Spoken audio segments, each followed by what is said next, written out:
আসসালামু আলাইকুম। সারা বিশ্বের মুসলমান, সারা বিশ্বের রাজনৈতিক নেতৃবর্গ, সারা বিশ্বের দেশের প্রধানমন্ত্রী, রাষ্ট্রপতি,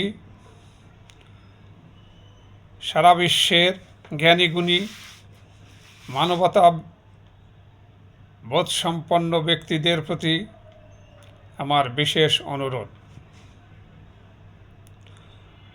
প্যালেস্টাইন সম্পর্কে আমেরিকান প্রেসিডেন্টের যে বক্তব্য, এটা অত্যন্ত জঘন্য। প্যালেস্টাইনেরা কেন তাদের দেশ ছেড়ে জর্ডনে বা মিশরে যাবে? এইটা বলার অধিকার তাকে কে দিয়েছে? এইটা বলার অধিকার তাকে কেউ দেয়নি। গায়ের জোরে তিনি এই কথা বলেন।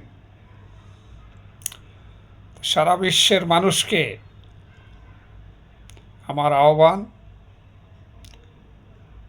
এইরকম ব্যক্তিত্বকে ঘৃণা, অবজ্ঞা দ্বারা সারা পৃথিবীর মানুষ তাকে এই রকমের বক্তব্য থেকে নীরব থাকার জন্য দৃষ্টান্ত স্থাপন করবেন। এছাড়া আমেরিকার পুতুল সরকার, আমেরিকান পুতুল ইহুদি প্রধান,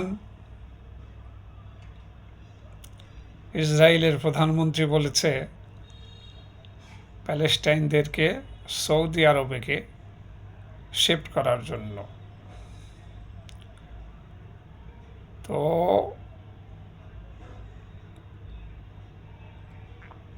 এই ইহুদি হারামজাদা,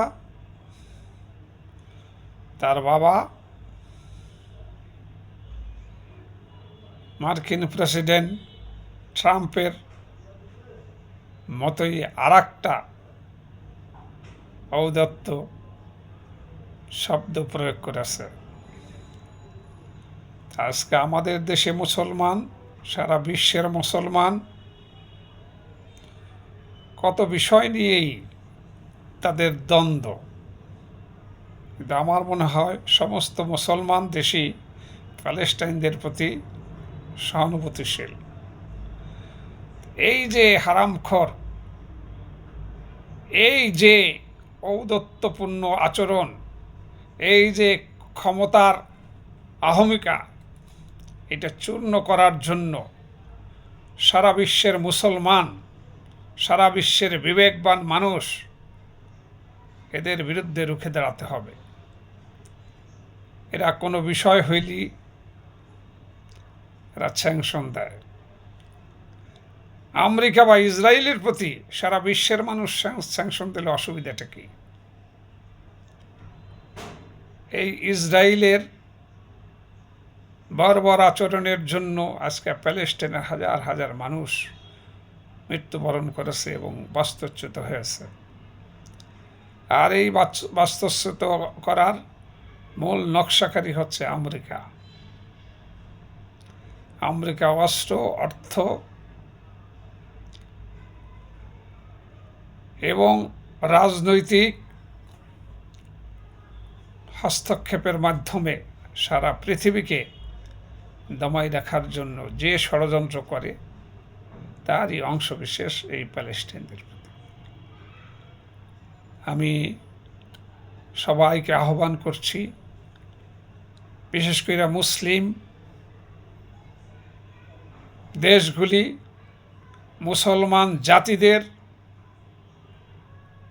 এবং মানবতাবাদী যে কোনো জাতি, ধর্ম নির্বিশেষে সবাই মিলে এই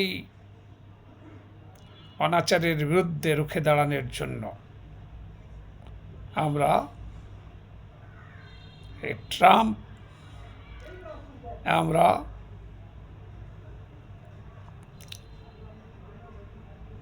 এই ঔদ্ধত্যপূর্ণ ইহুদি প্রধান,